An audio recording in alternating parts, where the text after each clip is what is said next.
Some games try to convey a story. Some games press the boundaries of the hardware just for the sake of it. Some are just a vehicle by which you express your dominance. ENGO strives for the latter, because who doesn't like Tachikoma-lookin quadrupedal robot tanks blowing each other to pieces while avoiding various and sundry death traps and environmental hazards? I know I do. And if you can do it all on the indie channel for $1, so much the better. Unfortunately, I'm all by my lonesome in the studio today, so I'm left trying to express my death wish to a bunch of computer-controlled opponents. And I don't think they care very much for my opinion. In fact, they prefer to just blow me up repeatedly. But I suppose that's to be expected of ruthless computers.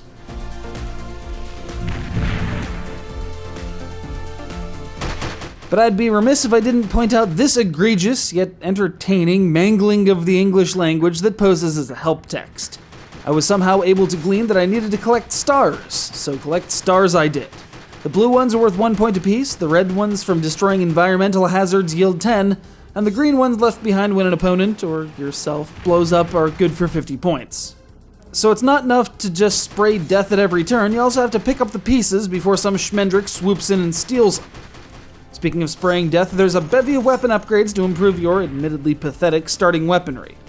And as you're probably going to be dying a lot, it's important that said upgrades are plentiful. You're going to need every missile, flamethrower, and laser you can get your manipulator arms on, though, as the CPU's alarmingly accurate in its attacks. I'm fairly decent at twin-stick shooting, but on the later stages, my automatic opponents were ridiculously good shots. I think they were part of the machine or something.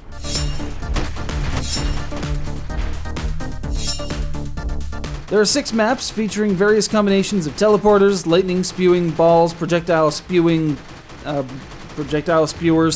and some decent visual effects despite this being an indie game.